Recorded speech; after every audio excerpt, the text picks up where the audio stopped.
But the biggest thing for me, at least, as a business person looking at this problem, is not so much that any of those things that I just mentioned, but it's actually the limits of human knowledge. I know a lot of very, very smart doctors. No doctor can keep up with all of the literature that gets published in their space. So if you're a neurologist, there's no way you can attend every conference. There's no way you could read every neurology journal. Until now, I think that a synthetic physician, an AI physician, can change the game for healthcare costs. I think we can take healthcare costs of $4 trillion in America and many trillions more outside of America, and I think we can cut that cost dramatically by introducing an artificial intelligence physician. So I think that we're looking at a computer that could process every single paper that comes out in their specialty. We're looking at a computer that can treat 1 million patients at the same time for very, very little cost. We're looking at a computer that'll answer any question you have at any time, no matter what, no matter when, in any language. And will treat you with respect and kindness no matter who you are. So I think that this invention is going to be one of the biggest sort of benefits of AI that I can think of. And I noticed Mark Andreessen and Balaji, who we were talking about earlier, mentioned the same thing on Twitter. And so what we've done is we've invented it. And it'll be out relatively soon. This is what it looks like. It's just a basic back and forth on a website where you can chit-chat with a doctor. It's, of course, not an actual human physician. This is a tool that we created using some of OpenAI's technology, but some of our own as well. It's very difficult, in fact, to do this correctly.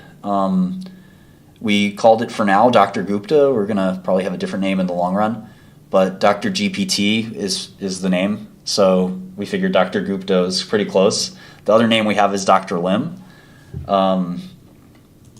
So Dr. Lim is LLIM, so this large language model.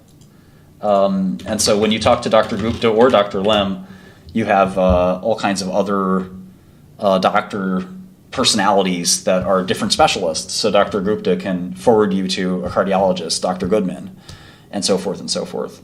So I think that a lot of, over time, we can see doctors or synthetic doctors replace not 100% of human doctors, but even if we can replace 5% of doctor time spent, or increase the utility of and knowledge of patients in healthcare, I think we can see an enormous explosion in patient satisfaction, which is something that doesn't kind of compute mathematically very easily, but it's very important to all of us. I think we can see certainly a huge cost savings, and instead of all of those costs going up and up and up that we see in healthcare over and over again that we complain about, it's time for somebody to do something about it. Maybe it's ironic that it's somebody like me, but I think that I want to see the cost of healthcare drop the same way the cost of compute has dropped, logarithmically. This isn't a linear curve. This is a logarithmic curve. So this means that the cost of compute has dropped, oh my gosh, 2, 4, 6, 8, 10, 12 zeros. That's not, the cost of compute has dropped 99.9999999%. Why can't the cost of healthcare do that? That's kind of the question that I'm asking. If people, that's what people want, then I'll work hard to get that out there. I was under this impression, kind of false impression, and again, it might be just my weird personality and neuroatypical focus on things, that people love new medicine and people revere the pharmaceutical industry. Clearly, it's not the case. People want lower costs. People want innovation faster and cheaper. And I think that's something the pharmaceutical industry and the health industry in general has taken and sort of ignored and taken for granted. So I think that we're going to see a revolution with these kinds of things. So does it work? That's the most important question. And so right now, this BioBERT, which is generated by Microsoft, all the way up to FlanPalm, which was generated by Google, gets around a 70% score on the boards, the USMLE exam. A great doctor gets around a 90. A passing score is in the high 60s. So right now, this product can get can basically get a passing score on the MLE. I think that over time, these products can actually beat physicians. So some people are asking about regulations, including HIPAA.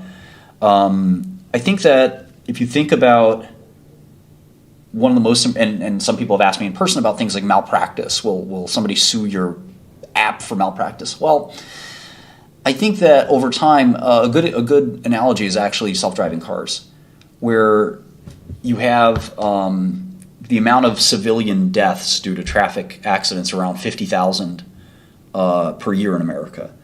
Self-driving cars may take that number down to, say, 10,000. Let's say if self-driving cars are automatically required tomorrow. There are two types of people. The first type of person will say, wow, what an amazing technology. It made the number of deaths decline by 80%. What a godsend. Thank goodness for this company that made that, or these companies, or what have you. But the second type of person is a cynic who would say, self-driving cars killed 10,000 people. And you have to decide in life which one of those types of people you are. I've decided very clearly that I'm the first type of person, and I think there are a lot of people that out there that are the second type of person. I do think that an AI physician will not be perfect, but as Maddie is saying here, the medical mistakes by physicians cause quite a bit of deaths. If you've ever gotten a prescription from a physician that said sildenafil and you got a fill of your prescription for something that sounded similar but wasn't exactly this drug that you asked for. Sildenafil, of course, is Viagra. But there are many drugs that have very, very similar names, and a physician's handwriting is notoriously poor. There are mistakes that doctors make too. And I loved it when the OpenAI president said, GPT-4 isn't perfect, but neither are you. And he quickly moved on to the next topic. And I think that that's absolutely right. In fact, I think that AI physician will be smarter than most physicians and certainly have the capabilities. Right now, that's not true. Right now, Dr. GPT that we've invented is okay. But remember, it's not all about, can you beat Dr. Jones down the block?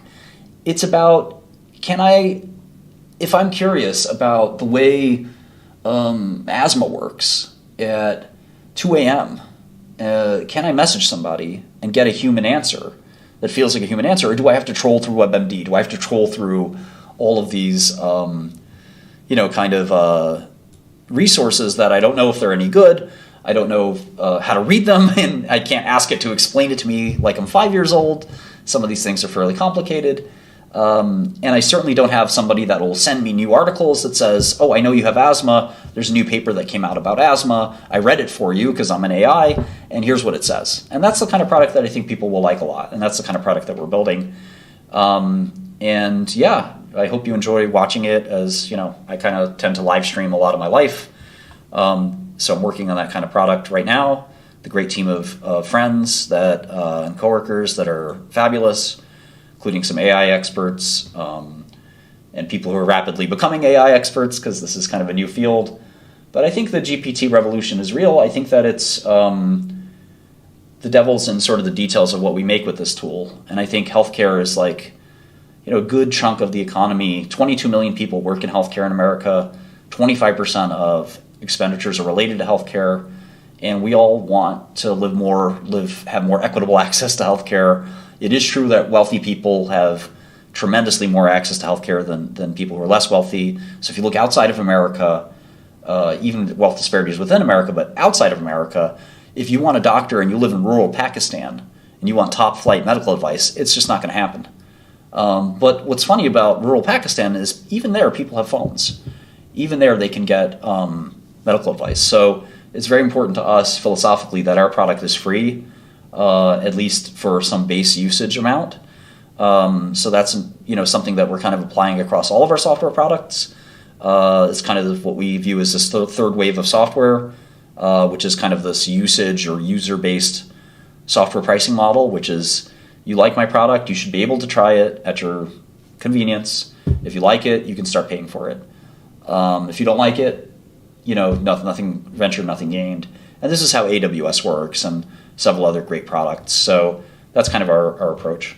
So anyway, the vet is another question. So we've definitely thought about veterinary medicine too.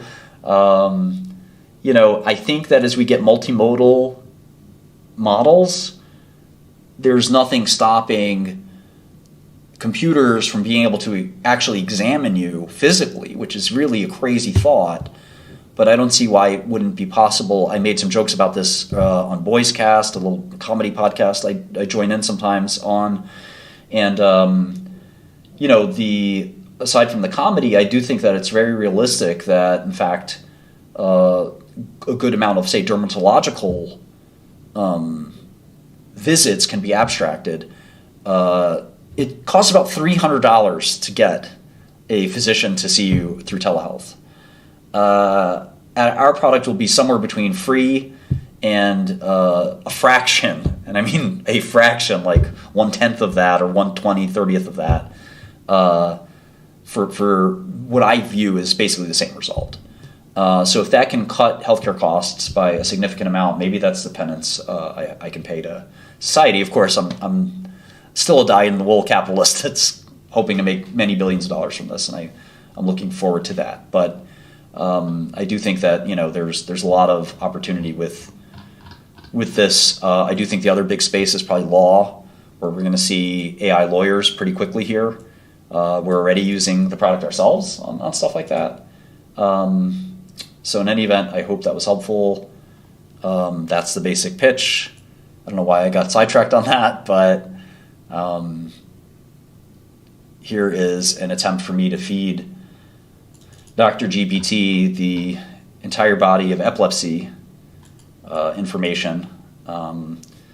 Unfortunately, I am not as good of a programmer as I am at other things, but I'm going to see if I can figure out what went wrong here and figure it out. Looks like I had a bad connection or something like that, which is a tragedy because this thing was parsing all this stuff, so I probably need to save, like every time it parses it, to save it so I don't have to do this from scratch every time. Any questions? AI in education, that's a really good point. I think what Khan Academy is doing, they're rolling out like an AI tutor. I think that's really great.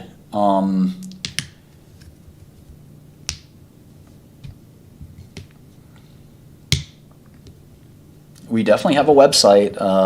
There's no call to action right now. I appreciate you guys listening. Hopefully you'll see billboards for Dr. GPT soon. TV ads, God knows what. But right now I'm just chit-chatting.